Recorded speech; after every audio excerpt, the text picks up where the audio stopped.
Estou nessa ação penal aqui, 505-1606-23, continuidade do depoimento do senhor Eduardo Consentino da Cunha, alguns esclarecimentos adicionais do juízo a partir das questões que foram colocadas e outras coisas que ocorreram. O senhor fica à vontade para responder ou não, que o senhor já afirmou isso anteriormente, mas naquela entrevista que o senhor teria dado ao Jornal Nacional, o senhor fez algumas afirmações, eu vou lê-las aqui, isso tem o vídeo, né? Mas o senhor pode daí esclarecer, ou se não quiser esclarecer, não esclareça, fique à vontade. Minha intenção é de não esclarecer, eu respeito a Vossa Excelência, mas eu não pretendo falar sobre entrevista. O senhor mencionou nessa entrevista sobre esses depósitos vindo da conta Cona. O senhor disse o seguinte: o trust não aceitou o depósito e não o movimentou. Nós temos os status, ele continua na moeda local, sem qualquer tipo de movimentação ou aplicação. Ficou parado anos inteiros na mesma moeda, colocado e depositado, porque o trust não tinha contrato comigo de administração desse ativo. O trust não tendo esse ativo contratado, ele não reconhece, não reconhecendo, ele não mexe. O senhor gostaria de esclarecer essa afirmação? Não, eu já falei sobre isso, eu não vou falar sobre a entrevista, que eu não me lembro se eu falei isso. O que eu falei claramente aqui, já falei que não houve aplicação desse recurso, e a prova disso é quando, se eu pegar o extrato, você vai ver que o recurso ficou sem aplicação do Money Market em nenhum momento. Até porque efetivamente não tinha um contrato, não existia um contrato, e eu não sei porque o trouxa não quis movimentar, mas é uma coisa que talvez o depoimento da senhora Elisa Mares possa esclarecer, ou do trustee. O senhor falou que não foi movimentado, mas... Não, ele não foi movimentado, só posso declarar, porque é só olhar os extratos que a gente viu que não foi movimentado. Certo, mas quando o senhor deu essa entrevista em 2015, o senhor já tinha transferido esse ativo para Netherton, não? Quando eu dei as entrevistas que eu dei, que foram, vai dar entrevista todo dia, 3, 4 entrevistas. E certamente uma que saiu não pode não ser o conteúdo da outra. Então, por isso é que eu não vou comentar a entrevista. O que eu falo sobre o fato é, quando eu dei a entrevista, quer dizer, já era presidente da Câmara nesse momento, já estavam os recursos bloqueados. Então, não havia muito o que se falar. Então, já, obviamente, se for bloqueado, isso já estava transferido para a Netherton, que a transferência para a Netherton se deu em abril de 2014. É que aqui o senhor teria declarado que não teria movimentado, né? A Óreo não movimentou esse recurso, e isso é facilmente comprovável. Basta verificar todos os extratos da Óreo que fazem parte do processo, olhando mês a mês, já tenho eles aqui, não há movimentação, a não ser em 2014, quando vai para a Netherton. Eles ficaram igual. Antes de 2015, né? Sim. Só foram movimentados quando foram para a Netherton, quando estavam na iminência de ir para a Netherton.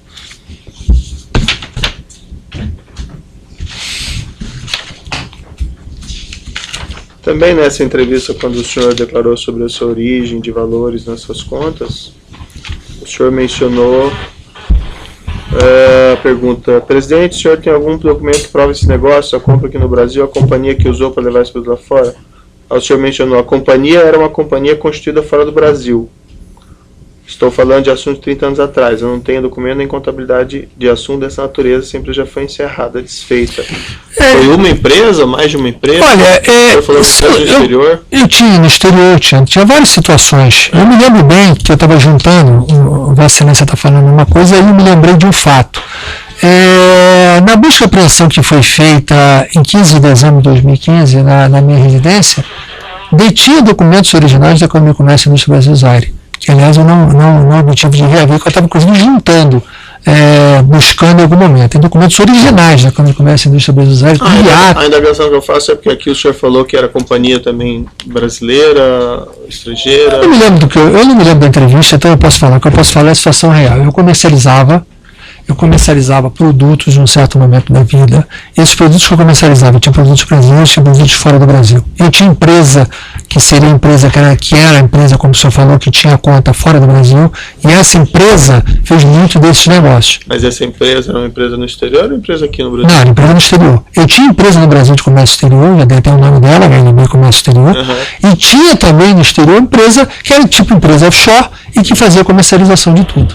E que fez algumas comercializações e que recebeu transferências oriundas de vendas. Quando você vendia um produto e você convertia, você recebia como se fosse, digamos assim, mercado paralelo, que esses países não tinham divisa, o mercado paralelo desses países, não o mercado tradicional, países organizados, países sem divisa. A grande dificuldade que você tinha nesses países é que você não tinha licença de importação.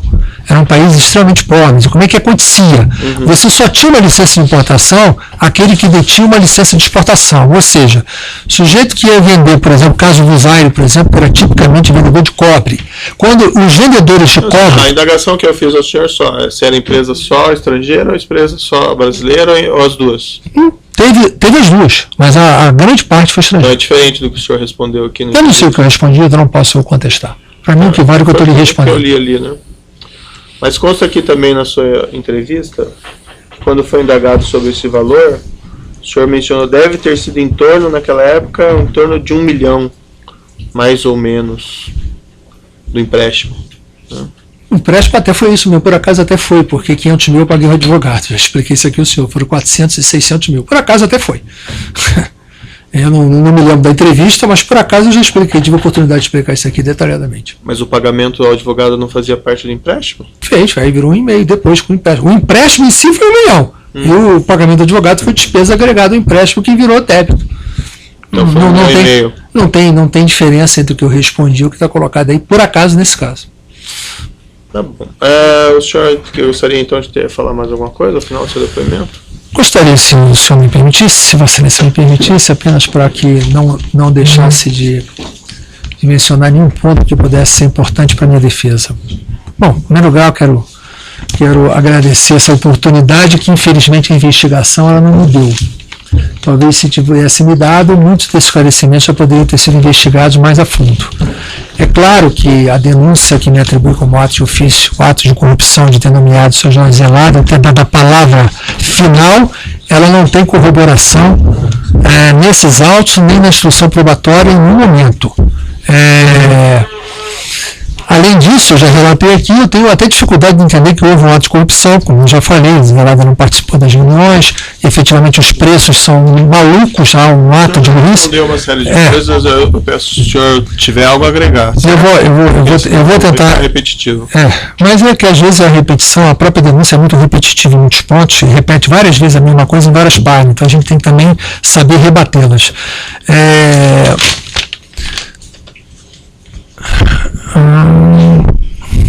Eu falei do preço. Bom, na medida que a gente não tem ato de corrupção, é muito difícil a gente poder falar em lavagem de dinheiro. Consequentemente, temos a discussão da imputação de evasão de divisas, que certamente, se restar isso, não é o juiz natural nesse para poder fazer essa avaliação. Mas isso é uma coisa que a defesa vai fazer e a Vossa Excelência vai poder julgar. O meu patrimônio, como eu falei, no exterior, existente há mais de 25 anos, é maior do que o montante que foi bloqueado, não mais me pertence, que estava sobre a propriedade dos trustes. Já falei que não transferiu os trustes óleo e trufe para a Nédita por causa da deflagração da Operação Lava Jato. O truste Nédita existia desde 2008, quero deixar isso bem claro. Ao mesmo tempo dos outros, a transferência se deu pela situação que eu falei da compra do Merrill Lynch Banco Suíço pelo Julius Baer do Bank of America e pelos trustes serem trustes criados e mantidos, administrados pela empresa Merrill Lynch Trust, a qual o Julius Baer não gostaria mais de permanecesse no seu banco. A Netherton já detinha a conta no banco, era outro trustee, e o Julius Baer aceitou a transferência para que fosse através da Netherton.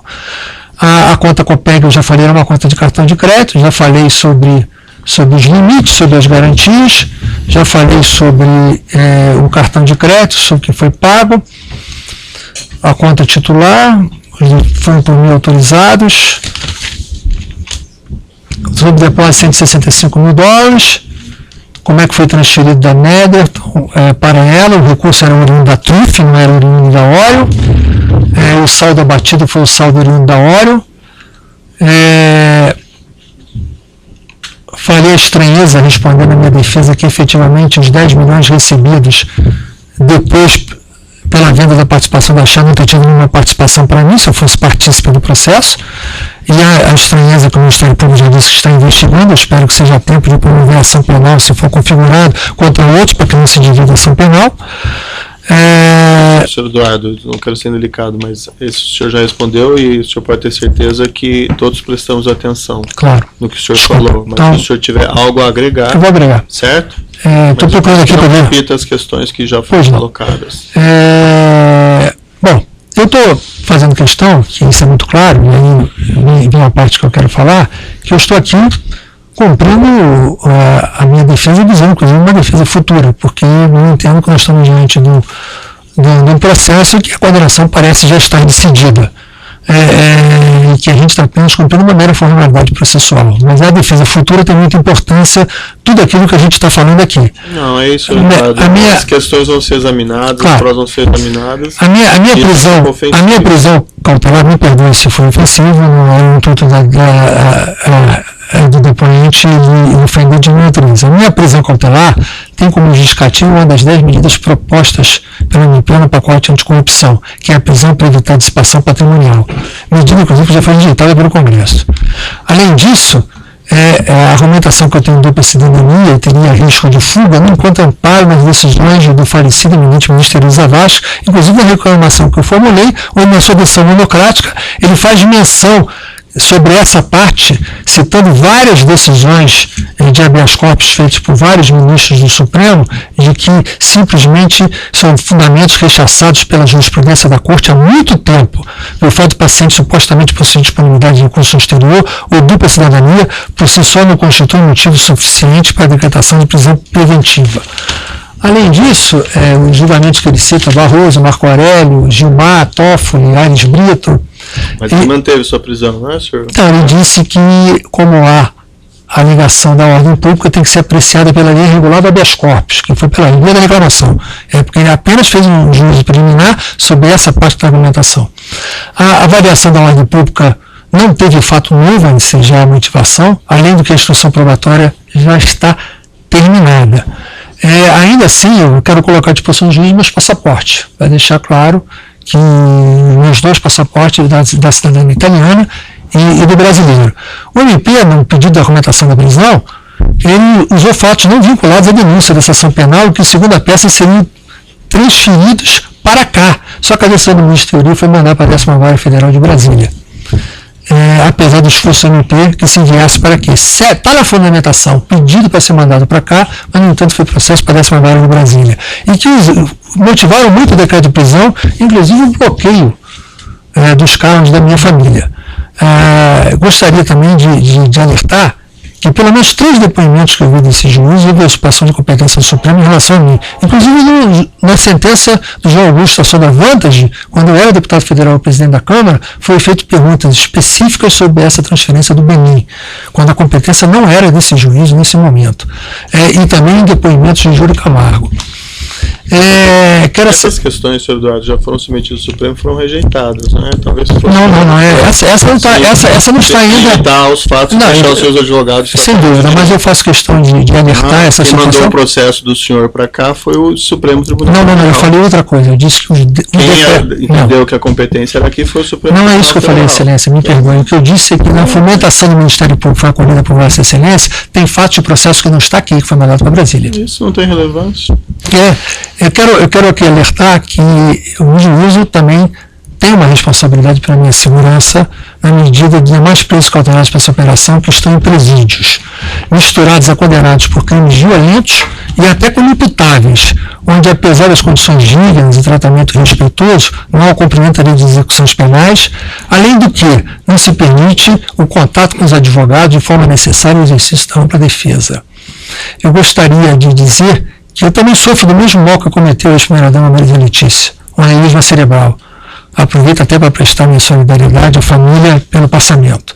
O presídio onde ficamos não tem a menor condição de atendimento se alguém passar mal. São várias as noites em que presos gritam sem sucesso por atendimento médico, que não são ouvidos pelos poucos agentes que lá ficam à noite. Gostaria também de dizer que nós estamos com um processo político aqui, onde empresas estrangeiras, eu queria protestar, são poupadas de responsabilização e empresas brasileiras pagam bilhões no exterior, além da perda de mercado. A ação penal é indivisível. Mas não houve, por exemplo, a responsabilização da Capes Frios na sentença divulgada na semana passada, apesar da imputação direta da empresa pelo delator Zivir. Ou da Samsung, onde é pública a sua participação no esquema de corrupção que depois é presidente da Coreia. As punições não podem ser seletivas e poupar os corruptores internacionais. Falo com a autoridade que foi responsável pelo impeachment da ex-presidente da República para defender a legalidade do nosso país. Não é a minha prisão que vai me impedir de poder elencar as minhas opiniões. Que os verdadeiros culpados sejam punidos, mas respeitado o contraditório à lei, o devido processo legal e que não haja antecipação de cumprimento de pena por prisão cautelar ao arrepio da lei. É isso que eu queria ressaltar aqui, já que as questões todas foram pontualmente por mim respondidas, mas eu quero aproveitar a oportunidade e que a minha defesa entre com o meu pedido da minha soltura em função do cumprimento da instrução probatória. Embora o habeas corpus esteja tramitando, está no STJ ainda, eu espero uma apreciação dele, mas que Vossa Excelência tenha em risco que não há nenhuma omissão da minha parte, tendo em risco que eu não possuo qualquer recurso exterior, tendo em risco a jurisprudência da nossa Suprema Corte. É claro que a dupla cidadania e o risco de fuga não configuram a forma de prisão preventiva, e tendo em risco a dissipação patrimonial, uma medida rejeitada pelo Congresso, que Vossa Excelência possa aproveitar esse momento e me permitir que, como qualquer cidadão, que já que o Supremo decidiu que o cumprimento da sentença tem que ser a partir da condenação em segundo grau, que me permita seguir o Supremo se porventura eu tiver uma condenação confirmada e não tenha uma antecipação de cumprimento de pena, e numa condição degradante, como uma transferência para um presídio, onde lá eu estou colocado numa situação absurda, onde nós estamos, com volta a dizer, embora digno, tratamento respeitoso, não tenho que reclamar com relação a isso, mas estamos misturados com presos condenados por violências inimputáveis, onde todos estão absolutamente em risco daqueles que estão presos dentro do presídio. Certo, senhor Eduardo Cunha.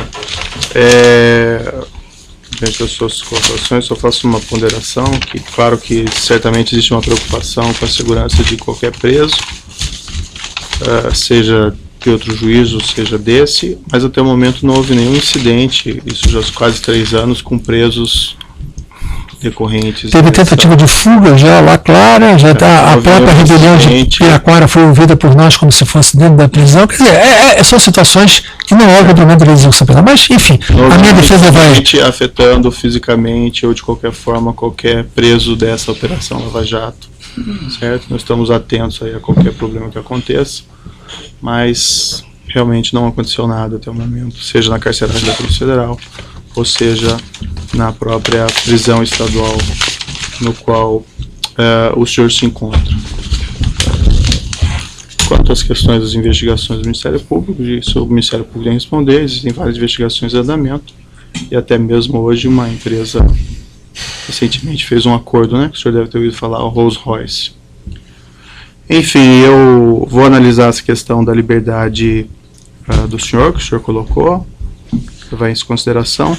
Por hora, nessa audiência, eu vou manter a posição, até foi também a posição do ministro Teori Zavascki, que negou liberdade ao senhor. Não, ele não negou liberdade, ele negou seguimento à reclamação e fosse pela via regular, e cuja reclamação há um agravo que está pendente de apreciação, e há também a petição que a defesa... veja, eu não estou aqui para debater isso para amanhã, inclusive, no Supremo. Mas o fato é que... A reclamação, né? Isso. Não o habeas corpus. O habeas corpus ele está no STJ. Isso, mas o fato é que o ministro Teori Zavascki entendeu que não lhe concedeu a liberdade na ocasião. Não, ele entendeu que não cabia reclamação, ele não entendeu que não cabia liberdade. Isso é só para reação. Se ele entendesse que ele devia conceder liberdade ao senhor, ele teria concedido, certo? Então, eu declaro encerrado esse interrogatório. Excelência, só. Tem duas. O senhor ainda vai fazer a ata, né? Sim. É requerimento ou é pergunta? Sim, 2 requerimentos.